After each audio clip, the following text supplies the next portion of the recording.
వేముల గ్రామంలో అత్యాచారానికి గురై మరణించిన దళిత యువతి కుటుంబాన్ని పరామర్శించిన రాష్ట్ర టి కమిషన్ చైర్మన్ బక్కి వెంకటయ్య కుటుంబానికి 3,47,000 రూపాయలు చెక్కు అందచేసిన చైర్మన్. మహబూబ్ నగర్ జిల్లా మూసాపేట మండలం వేముల గ్రామంలో ఈ నెల 17న అత్యాచారంకు గురై మరణించిన దళిత యువతి ప్రవళిక కుటుంబానికి టి కమిషన్ అండగా ఉంటుందని రాష్ట్ర టి కమిషన్ చైర్మన్ బక్కి వెంకటయ్య అన్నారు. ఆదివారం వేముల గ్రామంలో ప్రవళిక కుటుంబ సభ్యులను పరామర్శించారు. ప్రభుత్వం తరపున 3,47,000 రూపాయల చెక్కును పరిహారంగా వారికి అందచేశారు. 4,12,000 రూపాయలులకు గాను 3,47,000 రూపాయలు అందచేసినట్లు, మిగతా 65,000 రూపాయలు కలెక్టర్తో మాట్లాడి త్వరగా అందచేయనున్నట్లు తెలిపారు. ఈ సందర్భంగా ఆయన సంఘటన గురించి కుటుంబ సభ్యులను అడిగి తెలుసుకున్నారు. తర్వాత మీడియాతో మాట్లాడుతూ సంఘటన బాధాకరం అని, తనను తీవ్రంగా కలచివేసిందని అన్నారు. కుటుంబానికి అండగా ఉంటామని, చిన్న ఇంటిలో ఉన్న కుటుంబానికి ప్రభుత్వ భూమి గుర్తించి అందచేయాలని, జిల్లా కేంద్రంలో డబుల్ బెడ్ రూమ్ గాని, గ్రామంలో ఇందిరమ్మ ఇల్లు మంజూరు చేయాలని, కుటుంబంలో ఒకరికి అవుట్ సోర్సింగ్ ద్వారా ఉద్యోగం అందచేయాలని అధికారులకు సూచించారు. ఈ ఘటనకు బాధ్యులైన వారిని చట్ట ప్రకారం కఠినంగా శిక్షించాలని అన్నారు.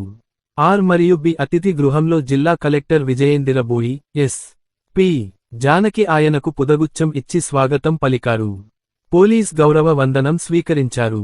కార్యక్రమంలో ఓ నవీన్, పి వెంకటేశ్వర్లు, జిల్లా గిరిజన అభివృద్ధి అధికారి కె జనార్దన్, సహాయ సాంఘిక సంక్షేమ అధికారి సుదర్శన్, తహశీల్దార్ రాజు,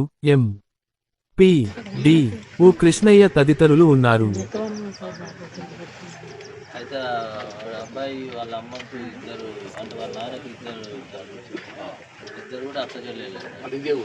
పెద్ద మేడ ఉంటుంది, చిన్న మేము నల్లమరిలో ఉంటుంది. అబ్బాయి ఊరు ఈ ఊరు కాదు, నల్లమరిలో ఉంటుంది. కానీ అప్పుడప్పుడు వాళ్ళ నాయన వాళ్ళ పెద్దమ్మ ఉంటుంది కాబట్టి అప్పుడప్పుడు వస్తుంది. మొన్న అంటే 2 years క్రితం పరిచయం ఉంటుంది. వినాయకుల నిమజ్జనాలు ఈ అమ్మాయి పరిచయం. ఆ తర్వాత ఒకరు ఫోన్ నెంబర్లో తర్వాత మొన్న 15th వచ్చింది సార్. ఓటు ఏం లేదు, 15th వచ్చి ఇక్కడే ఉన్నాను సార్.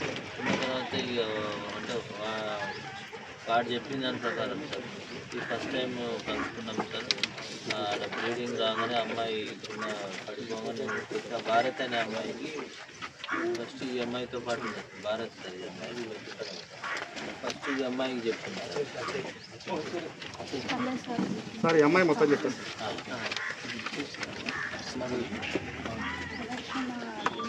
ఎలక్షన్ తర్వాత వినయం తర్వాత ర్యాలీ జరిగింది సార్. నేను మా చిన్న పిల్లలు ఉంటారు, తను కూడా చిన్నది కూడా, అందరం కొద్దిసేపు చూడడానికి వెళ్ళాం సార్. ర్యాలీ చూసిన తర్వాత ఇంటికి వచ్చేసారు.